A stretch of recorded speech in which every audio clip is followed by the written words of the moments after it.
হজরত মুসা আলাইহিস সালাম ও হজরত খিজির আলাইহিস সালামের ঘটনা কুরআনুল কারিমে উল্লেখিত একটি শিক্ষণীয় কাহিনী। এটি সূরা কাহফের ৬০ থেকে ৮২ নম্বর আয়াতে বর্ণিত হয়েছে। ঘটনাটি জ্ঞান, ধৈর্য এবং আল্লাহর উপর পূর্ণ নির্ভরতার একটি গভীর দৃষ্টান্ত। নিচে এই ঘটনা সংক্ষেপে তুলে ধরা হলো।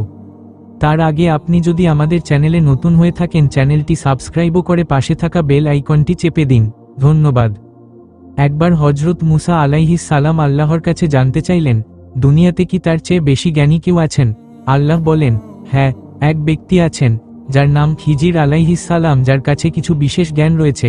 মুসা আলাইহিস সালাম তাকে দেখার এবং তার কাছ থেকে শিখার ইচ্ছা প্রকাশ করেন। আল্লাহ মুসা আলাইহিস সালামকে খিজির আলাইহিস সালামের সঙ্গে দেখা করার নির্দেশ দেন এবং একটি নির্দিষ্ট স্থানে তার সঙ্গে দেখা করার পদ্ধতি বলে দেন। মুসা আলাইহিস সালাম এর খিজির আলাইহিস সালাম এর সঙ্গে সাক্ষাৎ। মুসা আলাইহিস সালাম তার সঙ্গী যুবককে, ইতিহাসে তাকে সাধারণত ইউশা বিন নুন বলে মনে করা হয়, নিয়ে যাত্রা শুরু করেন। তাদের নির্দেশ দেওয়া হয়েছিল যে যেখানে একটি মাছ হারিয়ে যাবে সেখানেই তারা খিজির আলাইহিস সালামের দেখা পাবেন। নির্দিষ্ট স্থানে পৌঁছালে মাছটি পানিতে পড়ে হারিয়ে যায় এবং তারা বুঝতে পারেন যে এটাই নির্ধারিত স্থান। এরপর মুসা আলাইহিস সালাম খিজির আলাইহিস সালামের সঙ্গে সাক্ষাৎ করেন এবং তার সঙ্গী হতে চান। খিজির আলাইহিস সালাম তাকে বলেন তিনি এমন কিছু কাজ করবেন যা মুসা আলাইহিস সালাম বুঝতে পারবেন না এবং ধৈর্য ধরতে তার পক্ষে কঠিন হবে। তবুও মুসা আলাইহিস সালাম ধৈর্য ধরার প্রতিশ্রুতি দেন। ৩টি ঘটনার বর্ণনা। ১. নৌকায় ছিদ্র করা। খিজির আলাইহিস সালাম একটি নৌকায় উঠলেন এবং হঠাৎ সেটিতে ছিদ্র করে দিলেন। মুসা আলাইহিস সালামের প্রতিবাদ করলেন। তখন খিজির আলাইহিস সালাম বললেন, ধৈর্য ধরুন, কারণ এটি আপনার বোঝার বাইরের বিষয়। ২. একটি ছেলেকে হত্যা করা। এরপর তারা একটি গ্রামে পৌঁছালে খিজির আলাইহিস সালাম একটি শিশুকে হত্যা করলেন। মুসা আলাইহিস সালামের প্রতিবাদ করেন। খিজির আলাইহিস সালাম তাকে আবারও ধৈর্য ধরার কথা স্মরণ করিয়ে দেন।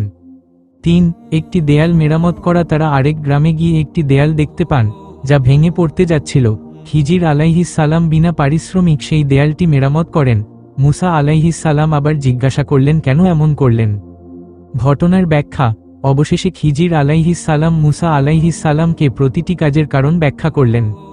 ১. নৌকায় ছিদ্র করা হয়েছিল কারণ একজন রাজা সব সুস্থ নৌকা কেড়ে নিচ্ছিলেন। ছিদ্র দেখে তিনি সেটি গ্রহণ করবেন না। ২. শিশুটিকে হত্যা করা হয়েছিল কারণ শিশুটি ভবিষ্যতে তার বিশ্বাসী পিতা মাতাকে বিপথে নিয়ে যাবে। আল্লাহ তাকে প্রতিস্থাপন করে সৎ সন্তান দেবেন। ৩. দেয়াল মেরামত করা হয়েছিল কারণ তার নিচে ২ এতিম শিশুর জন্য গুপ্তধন ছিল। দেয়াল ভেঙে গেলে গুপ্তধন চুরি হয়ে যেত। শিক্ষণীয় বিষয়। এই ঘটনা থেকে বোঝা যায় যে আল্লাহর পরিকল্পনা ও জ্ঞান মানুষের বোধগম্যতার বাইরে। প্রতিটি ঘটনার পেছনে একটি গভীর তাৎপর্য রয়েছে যা মানুষ তাৎক্ষণিকভাবে উপলব্ধি করতে পারে না। এটি ধৈর্য ও আল্লাহর উপর আস্থার গুরুত্ব তুলে ধরে। ভিডিওটি ভালো লাগলে লাইক, কমেন্ট, শেয়ার করে চ্যানেলটি সাবস্ক্রাইব করুন। দেখা হবে অন্য কোনো ভিডিওতে। আসসালামু আলাইকুম ওয়া রাহমাতুল্লাহ।